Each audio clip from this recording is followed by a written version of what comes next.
کہ آخرت کی تیاری میں کتنا وقت لگا رہے ہیں، نمازیں کتنی پڑھ رہے ہیں، روزے کتنے رکھ رہے ہیں، زکوٰۃ وقت پر دے رہے ہیں یا نہیں دے رہے ہیں، مالدار ہیں تو حج کر رہے ہیں یا نہیں کر رہے ہیں۔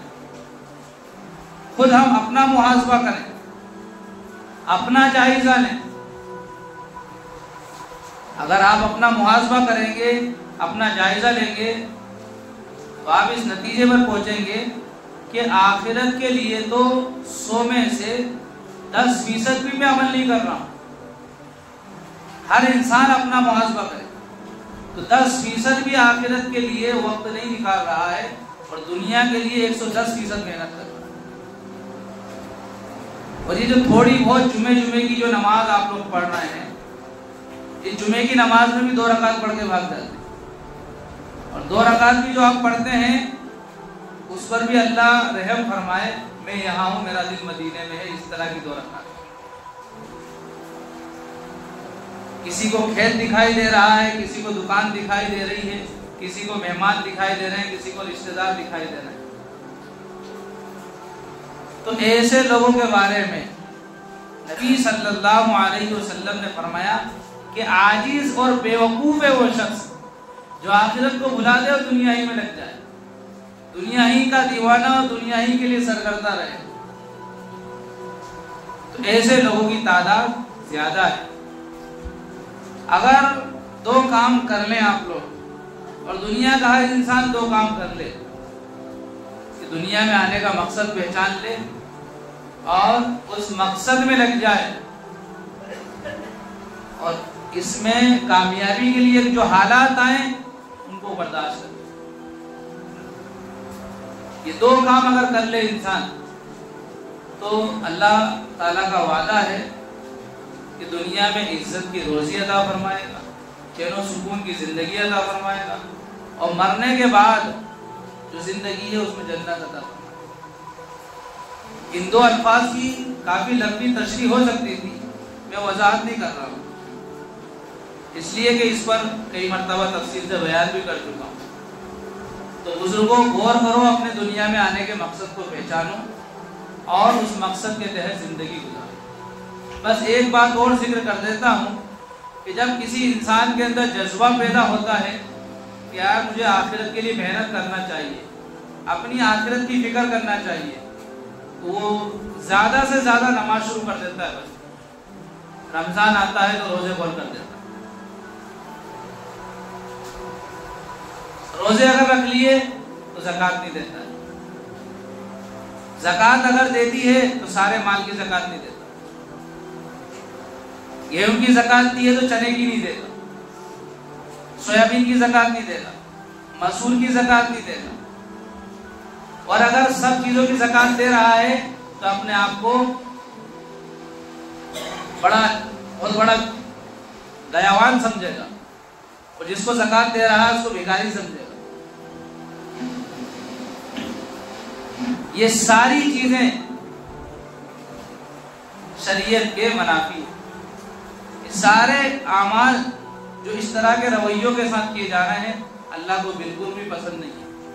اللہ کو وہی عمل پسند ہے جو خالص اللہ کے لیے کیا جائے، اس لیے فرمایا الا للہ الدین الخالص، کہ یاد رکھو کہ دین یعنی تمام عبادات صرف اللہ ہی کے لیے، اگر ذرے کے برابر بھی اس میں کسی چیز کی آمیزش ہے تو وہ اللہ کے یہاں قبول نہیں ہوگی۔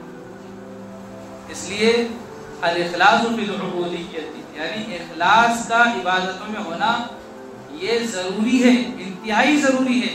اخلاص کے بغیر کوئی بھی عمل اللہ کے یہاں قابل قبول نہیں۔ تو جہاں ہم احکام کی طرف آئیں تو ان میں اخلاص پیدا کریں، اور جب اعمال میں آ گئے ہیں، اخلاص پیدا ہو گیا ہے، تو ہم معاملات کی طرف بھی توجہ دیں۔ ایسا نہیں ہو کہ ہم تو نیک بن گئے اور ہم اچھے مقام تک پہنچ گئے اور دوسرے لوگوں کو حقیر سمجھنا شروع کر دیا۔ اگر دوسروں کو حقیر سمجھ رہے ہیں تو بھی خطرے میں ہیں۔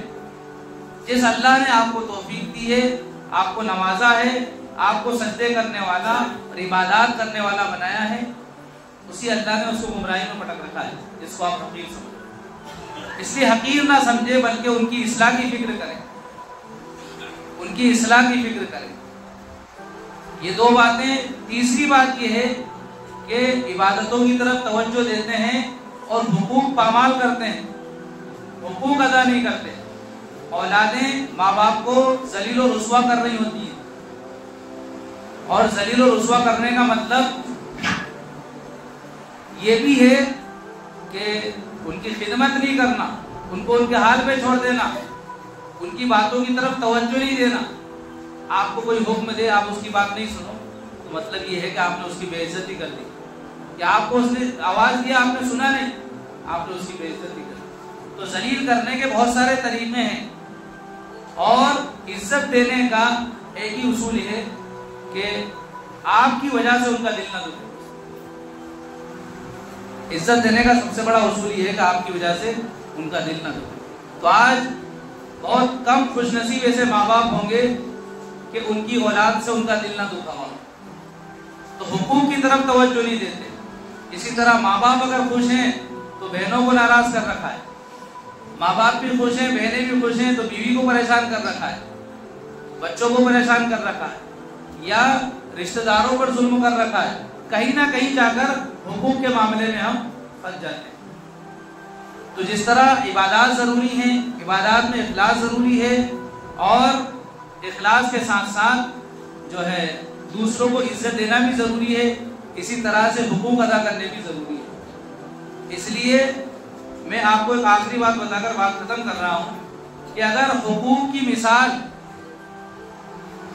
دیکھنا چاہیں آپ تو ایک اصول شریعت کا کہ چھوٹی سی بات کو بتا دیا جاتا ہے تو بڑی بڑی باتیں خود اس میں شامل ہو جاتی ہیں۔ بڑی بات کو بیان کیا جاتا ہے تو ہو سکتا ہے کہ چھوٹی بات کی طرف دھیان ہی نہ جائے۔ جب اللہ تعالیٰ چھوٹی سے چھوٹی بات کو ذکر کر رہا ہے تو بڑی سے بڑی بات تو خود اس میں شامل ہے۔ نبی صلی اللہ علیہ وسلم فرماتے ہیں کہ جبرائیل علیہ السلام برابر میرے پاس وحی لاتے رہے اور پڑوسیوں کے حقوق بیان کرتے رہے۔ مجھے ڈر ہونے لگا کہیں ایسا تو نہیں ہو جائے کہ پڑوسیوں کو وراثت میں حصہ دینا پڑے، اتنے حقوق ہیں پڑوسی کے۔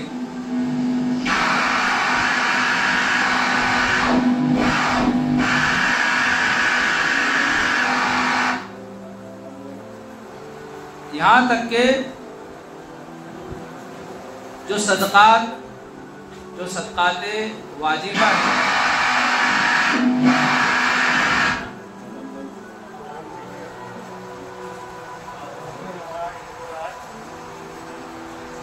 وہ بھی ابھی اجازت نہیں دے رہا بیان کرنے کی۔ بہرحال سب کے حقوق ادا کریں، بڑوں کے بھی، چھوٹوں کے بھی، اپنوں کے بھی اور پرایوں کے بھی۔ پرایا کوئی نہیں ہوتا، ہم اس کو پرایا سمجھ لیتے ہیں۔ جب پڑوسی کے حقوق ہے تو پھر پڑوسی بھی پرایا نہیں ہے، ہم اس کو سمجھ لیتے ہیں۔ تو سب کے حقوق ہیں، ہم سب کے حقوق ادا کرنے والے بنیں اور احکام پر آئیں۔ دنیا جتنی مقدر میں لکھی ہے مل کر رہے گی، لیکن اس کا یہ مطلب نہیں ہے کہ آپ گھر میں بیٹھے رہیں کہ مقدر کا رزق تو منہ تک آ جائے گا، تو نہیں آئے گا، محنت کرنا پڑے گی۔ اللہ تعالی ہم سب کو آخرت کے لیے جینے مرنے والا بنائے، اخلاص کے ساتھ اعمال کرنے والا بنائے، ایک دوسروں کے حقوق ادا کرنے والا بنائے۔ آمین۔ وآخر دعوانا ان الحمدللہ۔